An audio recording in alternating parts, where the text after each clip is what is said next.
Number 29. A piece of paper is cut 2 times, resulting in 3 smaller pieces of paper of the same shape and size. Okay, that kind of makes sense. If I take a piece of paper and I make 2 cuts, I end up with 1, 2, 3 pieces of paper. Then the 3 smaller pieces are stacked and cut 2 times to form 9 smaller pieces. So if you imagine I'm stacking these on top of each other, and then I'm cutting those 2 more times, I mean 9 pieces in all. Okay. This process continues until the pieces of paper are too small to cut. Which of the following functions gives the number of pieces of paper f of c? So the number of pieces of paper f of c after c cuts. Well, we've got some data points to fit to whichever looks like they're different exponential functions here. We know at 0 cuts, there's 1 piece of paper, right? That's not really given here, but it's kind of logical given the information. We know 2 cuts gives us 3 pieces of paper. If we had 2 more cuts, given this process, that would be 4 cuts, yields 9 pieces of paper. Okay, so our cuts is clearly going up constant rate of change. Our number of pieces of paper is going up exponentially here.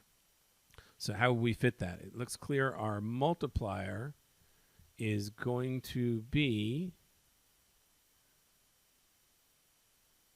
a change of c of 2 changes at 3. So it's going to be, well, let's take a look. It's going to be, looks like 3 to maybe this c over 2, because if c is 2, we're going to move 3. So let's see which answers fit this data. F of c equals 3 to the c over 2. So if c is 0, that's 3 to the 0, that's 1. That checks. If c is 2, that's 3 to the 2 over 2, which is 3 to the 1. F of c is 3. That checks.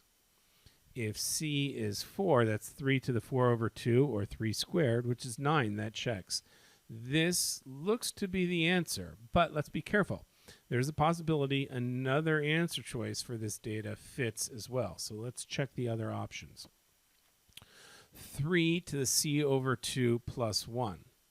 Well, again, if c were 0, that would be 0 plus 1. 3 to the 1 is 3, not 1. That one doesn't work.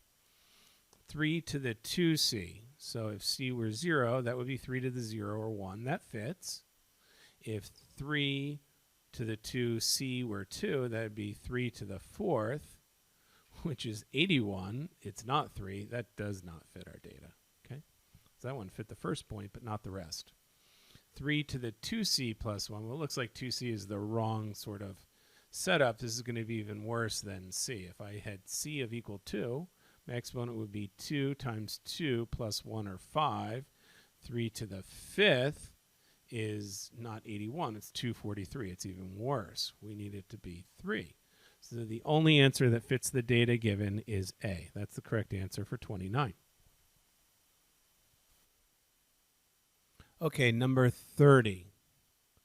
There are 640 acres in 1 square mile. These are both area calculations, or area units. The area of a forest is increasing at a rate of 1 acre per decade. So in terms of miles or square miles per decade, that would be a much lower number. That would be actually 1 over 640 square miles per decade. To make sure that I have that right, I know there are a lot of little acres, 640 of them, that go into 1 square mile. So if I change 1 acre, it's only 1/640th of a square mile. Okay, so I'm confident that that's the number of square miles we change per decade. Which of the following is closest to the rate at which the area of the forest is increasing in square kilometers per decade? Okay, so now I need to convert my square miles to square kilometers, which means I'm going to multiply this. I always try to get my units to cancel out by the units kilometers squared divided by miles squared to cancel out my miles and end up with kilometers squared. That way I know the numbers that I'm calculating work out as well, and I don't get the reciprocal of the answer, which many students end up doing and making that mistake. So what am I given? I have 1 kilometer equals 1 or 0.62 miles. Okay, this is a length conversion. I need an area conversion, which area is length squared, so I need to square both sides of this equation. 1 squared is 1 kilometer squared equals 0.62 miles squared. Now you can run that exactly with your calculator. I'm just going to note it's 0.6 times 0.6, which is 0.36, a little more than that, roughly 0.4 miles squared. Again, if you want, run your calculator on that. Okay, so that means my kilometers per mile squared, my kilometers squared per mile squared is 1 over 0.4. I'm going to plug that back in up here. 1 kilometer squared per 0.4 miles squared. This is going to equal my change in kilometers squared per decade. So what is the number? Let's calculate the numbers now. 1 times 1 is 1. 640 times 0.4. Again, you can use your calculator to get that exact value, but 0.4 times 6 is 240. 40.4 is another 16, so 256. So it's 1 over 256, the exact value there, which is roughly 1 over 250 kilometers squared. That's my change. Of course, all my answers are in decimal form, though. How do I convert this to decimal form? Well, one easy way is to make that, multiply top and bottom by 4 to make that 1 over 250 4 over 1,000. Well, 4 over 1,000 is really in decimal form just 0.004.